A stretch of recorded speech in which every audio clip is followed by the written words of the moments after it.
Aprovadas regras de restrição para a live eleitoral em residência oficial pelo TSE. As medidas são válidas para prefeitos, governadores e presidente, plenário do Tribunal Eleitoral, que decidiu por unanimidade estabelecer regras de realização e transmissões ao vivo pela internet feitas em residências oficiais. A nova regra vale para prefeitos, governadores e presidente da República. A medida começou a ser discutida quando o TSE absolveu o ex-presidente Jair Bolsonaro da acusação de abuso de poder político durante a campanha à reeleição no ano passado, por ter realizado lives de cunho eleitoreiro de dentro do Palácio da Alvorada, residência oficial da presidência. O entendimento no caso específico foi de que não houve gravidade bastante para configurar abuso do poder, pois o alcance das lives de Bolsonaro foi restrito por uma liminar ainda durante a campanha eleitoral. No entanto, os ministros retornaram ao caso já com um consenso formado, com a objetividade de estabelecer regras a tempo de disciplinar esse tipo de conduta para as eleições municipais que virão no ano que vem e evitar o problema antes que ele ocorra. Pelas regras aprovadas, qualquer prefeito ou governador, bem como o presidente, só pode utilizar a residência oficial para transmissão de live eleitoral se tratar-se de ambiente neutro, desprovido de símbolos, insígnias, objetos, decoração ou outros elementos associados ao poder público ou ao cargo ocupado.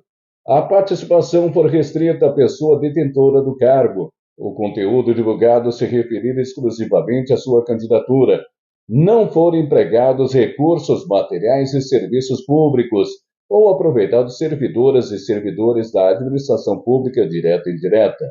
Houver o devido registro na prestação de contas de todos os gastos efetuados das doações estimáveis relativas à live eleitoral, inclusive a recursos e serviços de acessibilidade. Ao entendimento, deverá nortear os julgamentos da Justiça Eleitoral em todo o território nacional. A minha tese proposta é: somente é lícito a pessoa ocupante de cargo de prefeito, governador e presidente da República fazer uso de cômodo da residência oficial para realizar e transmitir live eleitoral se a tratar-se de ambiente neutro, desprovido de símbolos, insígnias, objetos, decoração ou outros elementos associados ao poder público ou a cargo ocupado. B. A participação for restrita à pessoa detentora do cargo. C. O conteúdo divulgado se referir exclusivamente à sua candidatura. D. Grifo. Não forem empregados recursos materiais e serviços públicos ou aproveitados servidoras e servidores da administração pública direta e indireta. Letra E. Houver devido registro na prestação de conta de todos os gastos efetuados e das doações estimáveis relativa à live eleitoral. Grifo, inclusive relativo a recursos e serviços de acessibilidade. Essa é a proposta. Agradeço imenso, ministro relator. Alguma observação? Então, tese aprovada. Mais alguma coisa, ministro Benedito? Não, é só essa, né? Então, encerrado o julgamento com aprovação por maioria da tese fixada nos termos da redação dada pelo eminente ministro relator. Exército identifica suspeito de furto de metralhadoras em São Paulo. O Exército Brasileiro identificou 3 militares suspeitos de envolvimento no furto de 21 metralhadoras no Arsenal de Guerra de São Paulo, localizado em Barueri, na Grande São Paulo. As investigações estão em andamento para determinar se o trio foi cooptado por facções criminosas para realizar o extravio das armas. De acordo com informações fornecidas por oficiais que acompanham o caso, acredita-se que o roubo tenha ocorrido durante o feriado do Dia da Independência, em 7 de setembro, quando o quartel estava com baixo efetivo. As metralhadoras furtadas incluem 13 de calibre 50 antiaéreas e 8 de calibre 7,62. Os militares que estavam de plantão durante o feriado estão entre os suspeitos e o Exército pretende tomar medidas disciplinares internas contra os responsáveis pelo controle do armamento, que só perceberam o furto mais de um mês após o ocorrido. Os principais suspeitos já foram notificados no inquérito policial militar aberto para investigar o caso e terão a oportunidade de apresentar suas defesas. O avanço das investigações se deu após a Polícia Civil do Rio de Janeiro enviar ao Exército um vídeo que circulava nas redes sociais mostrando 4 metralhadoras de grosso calibre sendo oferecidas ao Comando Vermelho.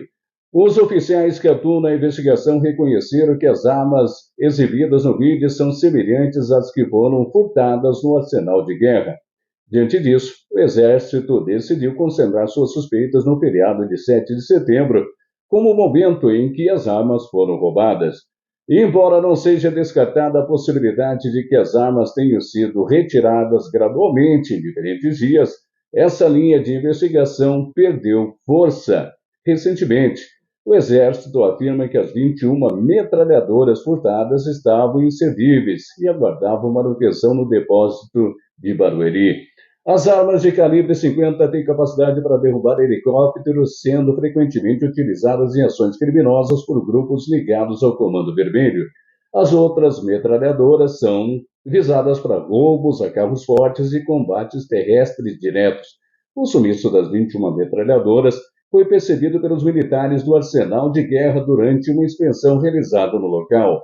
Segundo relatos, esse tipo de controle não é feito periodicamente na unidade militar e ocorre apenas quando alguém precisa acessar o armário onde as armas são guardadas. Após abrir o armário, o militar é obrigado a contar quantas armas permanecem trancadas nos cabides e registrar os números em um arquivo interno. Foi somente quando o militar responsável pela contagem percebeu o desaparecimento das metralhadoras que o inquérito foi aberto. O Comando Militar do Sudeste decidiu manter aquartelados os 480 soldados e oficiais que fazem parte do arsenal de guerra. O comandante do Exército, General Tomás Paiva, assegurou que a força está empenhada em resolver o caso e recuperar as armas, além de punir os responsáveis. O Ministério Público Militar foi informado sobre o furto e solicitou informações sobre a investigação ao Exército, mas os procuradores militares só devem se envolver no caso após a conclusão do inquérito conduzido pela Força. Polícia Federal prende policiais civis do Rio que venderam droga para traficantes. Além de negociar, agentes escoltaram 16 toneladas de maconha. A Polícia Federal prendeu 4 policiais e um advogado no Rio de Janeiro, suspeitos de vender e escoltarem 16 toneladas de maconha para traficantes da principal facção criminosa do estado. Cerca de 50 policiais participaram da Operação DRAC, desencadeada em parceria com o Ministério Público do Rio de Janeiro, que já denunciou os suspeitos à Justiça. De acordo com a investigação que teve início em ação integrada do Serviço de Inteligência da Polícia Rodoviária Federal e da Polícia Federal, 2 viaturas da Delegacia de Roubos e Furtos de Cargas da Polícia Civil abordaram um caminhão carregado de maconha na divisa de São Paulo com o Rio de Janeiro. Propina escolta, depois de escoltarem um caminhão até a cidade da Polícia Civil, endereço que reúne delegacias especializadas na zona norte da capital fluminense. Os policiais civis negociaram, por meio de um advogado ligado aos traficantes, a liberação da carga e do motorista, recebendo propina para fazer isso. Após o pagamento, 3 viaturas da delegacia escoltaram um caminhão com a droga até os acessos de Manguinhos, comunidade da Zona Norte, dominada pela principal facção criminosa do estado. Em seguida, as 16 toneladas foram descarregadas pelos criminosos. Os 5 mandados de prisão e 6 de busca e apreensão foram expandidos pela primeira vara criminal da comarca de Resende, do Tribunal de Justiça do Rio de Janeiro. Os mandados foram cumpridos nas cidades do Rio, em Saquarema, na região dos Lagos, e os policiais federais fizeram buscas até na delegacia de roubos e furtos de cargas na cidade da polícia. A apuração foi feita pelo Grupo de Investigações Sensíveis da Polícia Federal e pela Delegacia de Repressão e Drogas. Para o cumprimento dos mandados nesta quinta-feira, a Polícia Federal teve o apoio da Corregedoria da Polícia Civil. Pirata em inglês, o nome da Operação Drake é uma referência ao pirata e corsário inglês Francis Drake, que saqueava caravelas que transportavam material roubado e se julgava isento de culpa em razão da origem ilícita dos bens. Em nota, a Polícia Civil informou que a Corregedoria da Corporação apoiou a ação para o cumprimento das ordens judiciais e está instaurando processos administrativos disciplinares. Ainda segundo o comunicado, a Polícia Civil diz que não compactua com nenhum tipo de desvio de conduta e atividade ilícita, reiterando seu compromisso de combate ao crime em defesa da sociedade.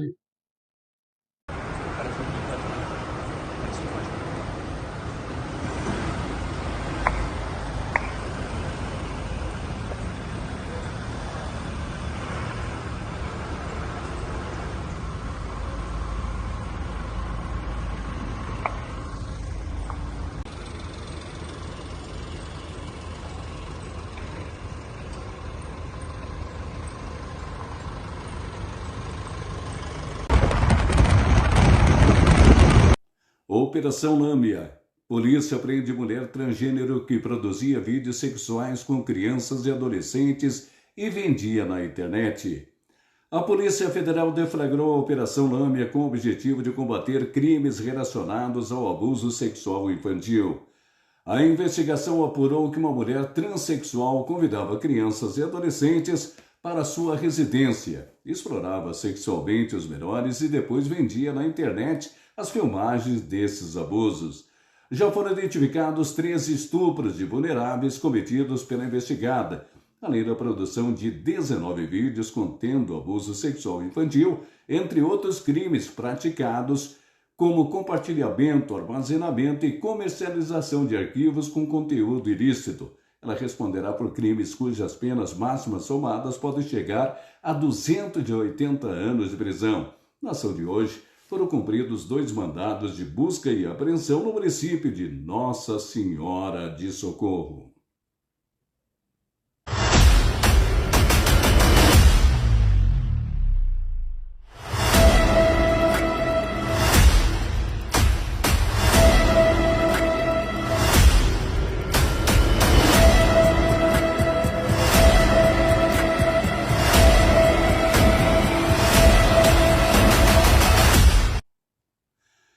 Polícia Federal combate comércio ilegal de cigarros eletrônicos em Taubaté. Um suspeito foi preso em flagrante.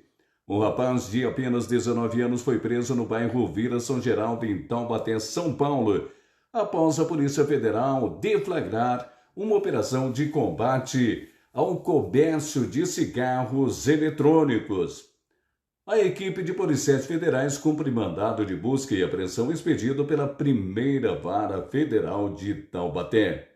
De acordo com as investigações, o suspeito, por meio das redes sociais, divulgava os produtos na internet, fazendo a venda através de aplicativos de mensagens, realizando pessoalmente as entregas na cidade de Taubaté e região. A venda de cigarros eletrônicos, como são popularmente conhecidos, é proibida no Brasil, conforme resolução de diretoria colegiada da Anvisa. Na ação policial de hoje, foram apreendidos diversos dispositivos dos cigarros eletrônicos e também as fragrâncias, conhecidas como pods, usadas para recarregar os aparelhos. O suspeito foi preso em flagrante pelo crime de contrabando por equiparação, ou seja, por manter em depósito e expor à venda cigarros eletrônicos e fragrâncias introduzidas clandestinamente no país, cuja pena pode chegar a 5 anos de prisão. De acordo com o Ministério da Saúde, os cigarros eletrônicos são considerados dispositivos eletrônicos para fumar, que funcionam à base de uma bateria que aquece uma solução líquida, produzindo um aerosol que é inalado pelo usuário. Essa solução é composta principalmente por nicotina ou ainda glicerol e aditivos de sabor. A depender de solução líquida, essas substâncias podem variar. Esses produtos possuem também substâncias cancerígenas e com potencial explosivo, metais pesados, além de produtos utilizados na indústria alimentícia.